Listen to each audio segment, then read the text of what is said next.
News 18 বাংলায় স্বাগত।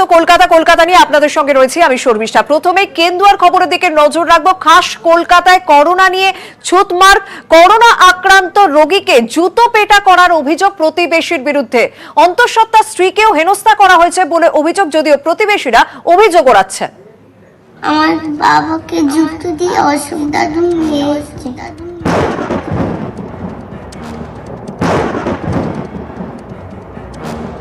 আমার হাজবেন্ড একজন হাইপার টেনশনের রোগী এবং আমি একজন 5 মাসের অন্তঃসত্ত্বা মহিলা। আমাকে ধাক্কা দিয়ে ফেলে দেওয়ার চেষ্টা করে।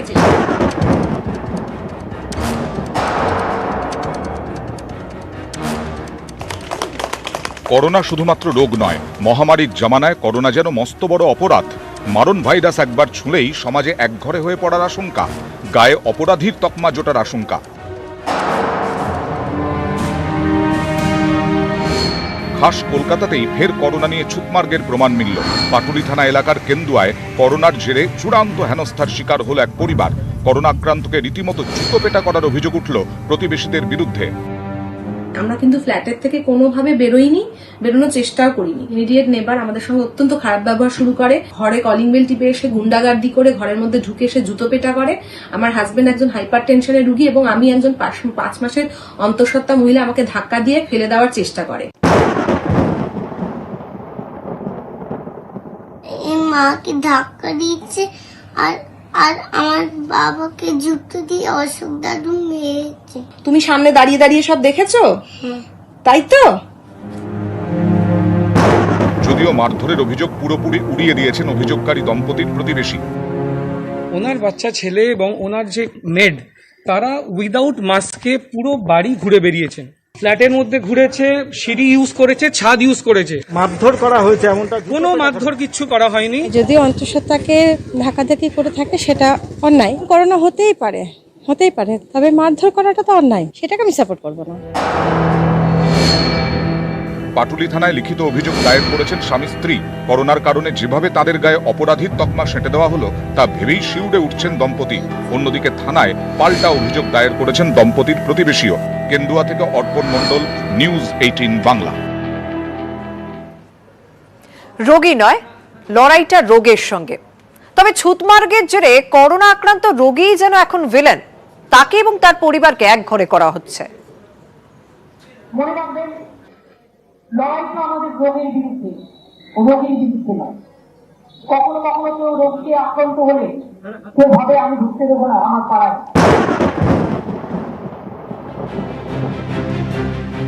করোনা নিয়ে ছুতমার্গ দূর করতে টানা প্রচার করছেন মুখ্যমন্ত্রী, কিন্তু শুনছে কে?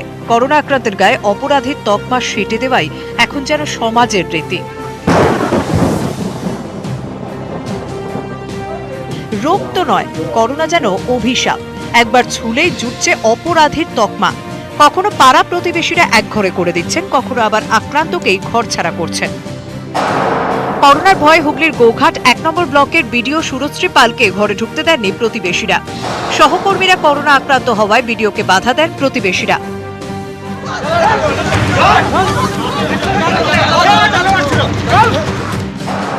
মহেশতলায় করোনা যোদ্ধার পরিবারকেও হেনস্থা করা হয় বলে অভিযোগ। মহেশতলা সেফ হোমের দায়িত্বপ্রাপ্ত BMOH এর দাদাকে মারধর করা হয় বলে অভিযোগ।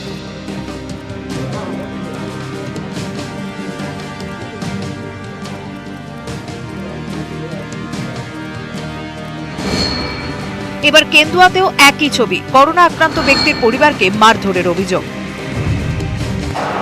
প্রশ্ন উঠছে, কেন বারে বারে হেনস্থার শিকার হচ্ছেন করোনা আক্রান্তরা? কেন আক্রান্তদের সঙ্গে অপরাধীর মতো ব্যবহার করা হচ্ছে? আক্রান্তের পরিবারকে কেন একঘরে করে দিচ্ছেন পাড়া প্রতিবেশীরা? একজন মানুষ আরেকজন মানুষকে প্রতি মুহূর্ত সন্দেহ করছে এবং দিক বিদিক জ্ঞানশূন্য হয়ে যাচ্ছে, আতঙ্ক তাড়িত হয়ে, সংশয়গ্রস্ত হয়ে, বিভ্রান্ত হয়ে। কারুর যদি হয় তাকে সুস্থ কিভাবে রাখা যাবে, তাকে সেফলি কিভাবে রাখা যাবে এবং অন্যদেরও কিভাবে সেফলি রাখা যাবে, এই পুরো দায়িত্বটাই কিন্তু হাই রাইজের কমিটি মেম্বার্সদের উপরে। সুতরাং এগুলোর যদি রেগুলেশন আগে থেকে ড্র আউট করে নেওয়া যায় তাহলে কিন্তু এরকম ঘটনা হবে না। রোগের সঙ্গে লড়তে হলে রোগী নয়, ছুতমার্গকে দূরে সরিয়ে রাখতে হবে। নিউজ 18 বাংলা। অক্সফোর্ডে তৈরি করোনা ভ্যাকসিন এদেশের মানুষ বিনামূল্যে পাবেন, সেরকমটাই জানালো পুনের ভ্যাকসিন প্রস্তুতকারী সংস্থা সেরাম ইনস্টিটিউট। এবং কেন্দ্রীয় সরকার টিকাকরণ প্রকল্পে এই ভ্যাকসিন কিনে নেবে, আর সেরাম এদেশে অক্সফোর্ডের এই ভ্যাকসিন তৈরি করছে।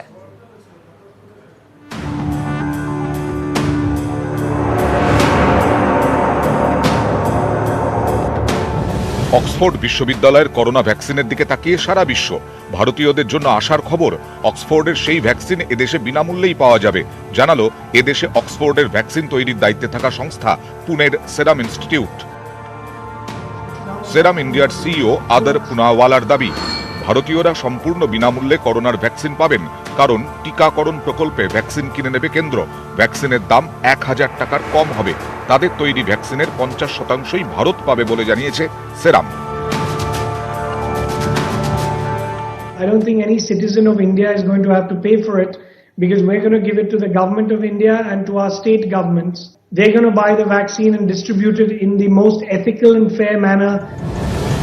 অক্সফোর্ডের ভ্যাকসিন চূড়ান্ত পরীক্ষায় সফল হলে এবছর শেষেই ভ্যাকসিনের উৎপাদন শুরু করে দিতে চায় সেরাম। Finally, we get the vaccine as citizens of India. It's probably going to be December and first quarter of 2021. We in India are going to start in August as well on Indians and hope that all that is concluded by October, November. আমরা সবাই প্রচন্ড উৎসাহী। এখনো কিন্তু effectivity trial is stage 3 trial. যখন কিছু মানুষকে এটা দিচ্ছি, সেই মানুষেরা আলটিমেটলি তাদের করোনা ইনফেকশন প্রতিরোধ করা যাচ্ছে কি যাচ্ছে না, এটাই হচ্ছে কষ্টি পাথর একটা ভ্যাকসিনকে বিচার করার জন্য। অক্সফোর্ডের তৈরি সম্ভাব্য ভ্যাকসিন নিরাপদ তো বটেই, শরীরে রোগ প্রতিরোধ ক্ষমতা তৈরিতেও সক্ষম, পার্শ্ব প্রতিক্রিয়াও প্রায় নেই। সোমবার করোনার সম্ভাব্য ভ্যাকসিন নিয়ে স্বস্তির রিপোর্ট দিয়েছে British medical journal the Lancet. এবার ভারতীয়দের জন্য সুখবর শোনালো বিশ্বের সবচেয়ে বড় ভ্যাকসিন প্রস্তুতকারক সংস্থা সেরাম ইনস্টিটিউট। নিউজ 18 বাংলা। ভারতীয়রা কোভিড থেকে সেরে উঠলে শরীরে অ্যান্টিবডি তৈরি হচ্ছে ঠিকই, কিন্তু তা খুব একটা জোরালো নয়। অর্থাৎ কেউ করোনা আক্রান্ত ব্যক্তি সুস্থ হওয়ার পরেও ফের আক্রান্ত হতে পারে, এরকমই বলছে কেন্দ্রীয় স্বাস্থ্য মন্ত্রক। ব্রিটেন সহ ইউরোপেও একই সম্ভাবনার কথা জানিয়েছে ব্রিটিশ মেডিকেল জার্নাল।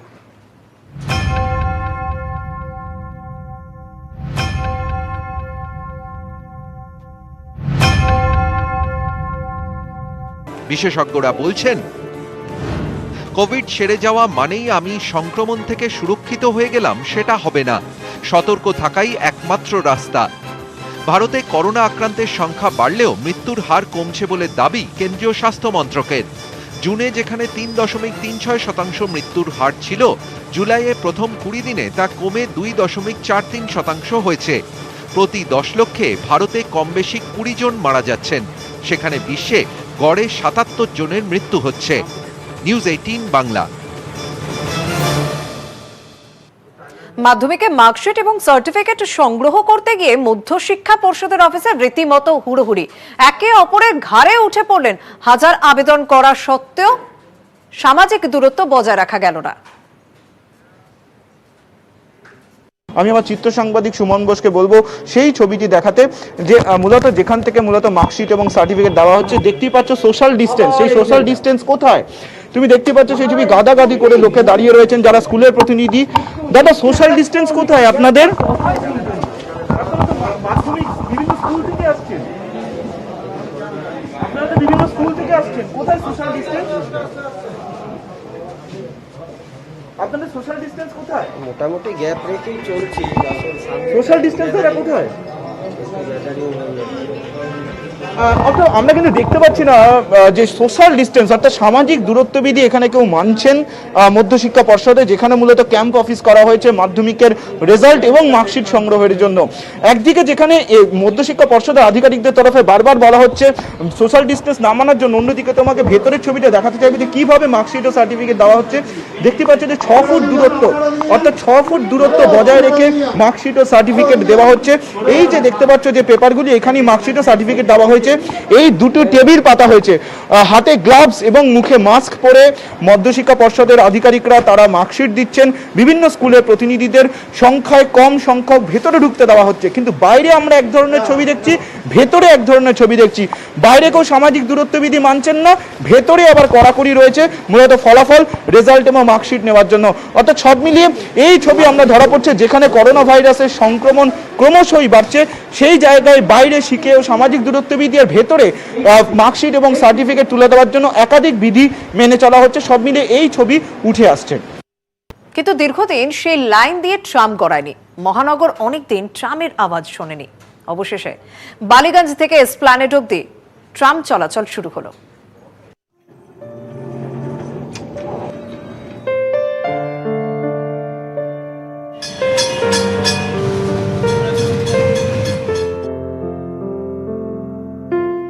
কলকাতার ট্রাম টেলস, এ শহর মানে ঐতিহ্য।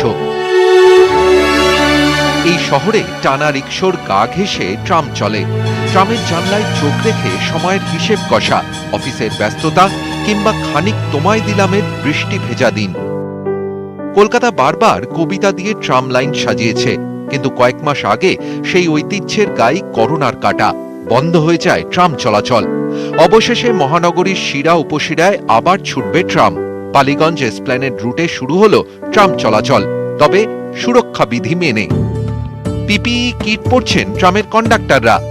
ট্রামের যাত্রী ও চালকদের মাস্ক মাস্ট। দূরত্ব বিধি মেনেই ট্রামে যাত্রী বসানো হচ্ছে। ট্রামেও স্যানিটাইজেশনে জোর দেওয়া হয়েছে। আপনাদের ট্রামের কারণ কি করোনা সংক্রমণ হয়েছে? সেরকম শোনা যাচ্ছে না, যেটা নিজেদের সেফটির জন্য এগুলো এটা যেটা সুবিধা করেছে খুব ভালো, এটা করা উচিত আছে আমাদের। না করলে পরে এটা চলবে না ভালোভাবে, আবার বাড়বে লোকজন, আবার বাড়বে করোনা। এটা জিনিসটা খুব ভালো। এর আগে টালিগঞ্জ গড়িয়াহাট রুটে ট্রাম চলাচল শুরু হয়, তখনও সুরক্ষা বিধি মেনেই। এবার আরো এক রুটে চলল ট্রাম, বালিগঞ্জ থেকে ধর্মতলা। Tram tales. ক্যামেরায় কুণাল চৌধুরীর সঙ্গে শঙ্কু সাত্রা, নিউজ 18 বাংলা। নিউজ 18 বাংলার খবরের জের কামালগাজী থেকে বারুইপুরে যাওয়ার রাস্তা শালবল্লা খুলে দেওয়া হলো। আগেই স্থানীয়রা এই রাস্তায় দুর্নীতির অভিযোগ তুলেছিল এবং তারপরে তৎপর কেএমডি আমাদের এই খবর দেখানোর পর সেই ঠিকাদারি সংস্থাকে শোকজ করা হয়েছে।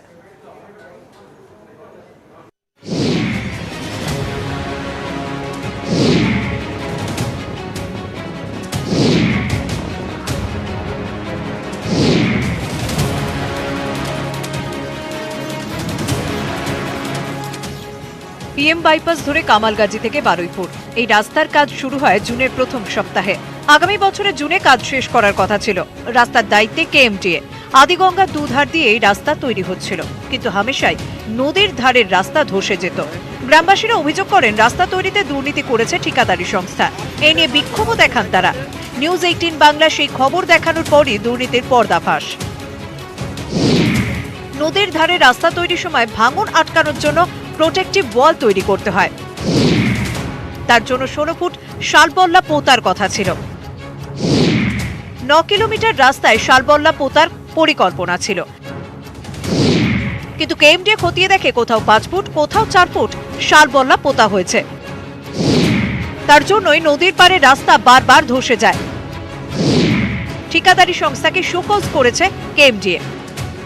একটা বললি 16 ফুট করে বললি ছিল, সেই বললিগুলো পুরো পোতার দরকার ছিল, কিন্তু সেগুলো পোতা হয়নি, সেগুলো হাফ হাফ করে পোতা হয়েছিল। তাই জন্যে আমরা সবাই মিলে একটু আটকানোর পরে এবার পৌরসভায় আমাদের চিঠি গেছে, চেয়ারম্যানের কাছে চিঠি গিয়ে এবার সেই জায়গাটা আবার হয়তো আমার মনে হচ্ছে এখন যত কাজ বন্ধ এবার সঠিক হবে।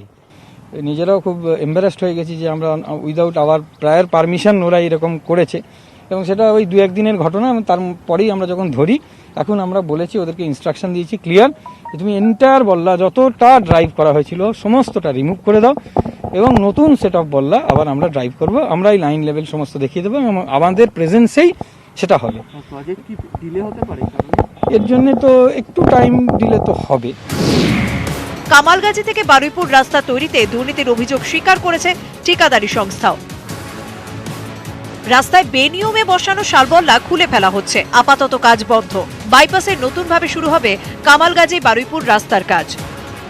1 বছরের মধ্যে যে রাস্তার কাজ শেষ হয়ে যাওয়ার কথা ছিল তা শেষ করতে কিছুটা দেরি হতে পারে বলেও মত কেএমডিএ আধিকারিকদের একাংশের। ক্যামেরা জ্যোতির্ময় বসুর সঙ্গে আবির ঘোষাল, নিউজ 18 বাংলা, কামালগাজী। 12 ঘন্টার মধ্যে ডিগবাজে মেহতাব হোসেনের। গতকালই বিজেপিতে যোগ দিয়েছিলেন, 12 ঘন্টা কাটতে না কাটতেই তিনি পারিবারিক কারণ দেখিয়ে রাজনীতি থেকে সরে দাঁড়ালেন। আমরা কথা বলেছিলাম মেহতাব হোসেনের সঙ্গে, কি বলেছেন তিনি শুনবো। কারণ পারিবারিক কারণ দেখিয়ে তিনি রাজনীতি থেকে সরে দাঁড়ান। আমি বরাবরই মানুষের পাশে দাঁড়াতে চেয়েছিলাম, ঠিক আছে, কিন্তু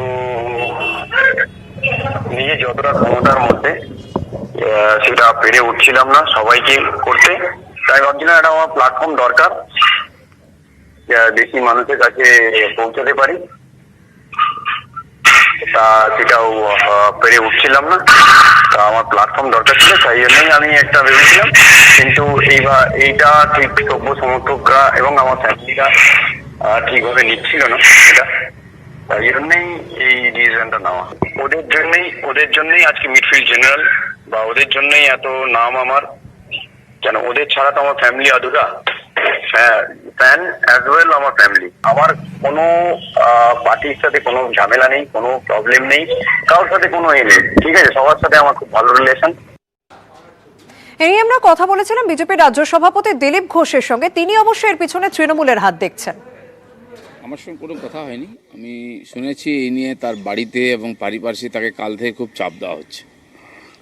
উনি কালকে প্রেসে বলেছিলেন যে আমি বিজেপিতে জেনে এসেছি, আমার সঙ্গে দেখাও করেছেন আগে, যে বিজেপি সাম্প্রদায়িক আমি মনে করি না। তৃণমূল এবং অন্যান্য যারা পারিপার্শ্বিক হয়তো তাদের আত্মীয় স্বজন যারা আছেন, যারা তৃণমূলের থেকে সুবিধা পেয়েছেন, তারা চাপ দিচ্ছেন, এটা ওদের পক্ষে খুব একটা ভালো হয়নি। তিনি চিন্তাভাবনা করেই অনেক আগের থেকে কথাবার্তা বলেই এসেছিলেন।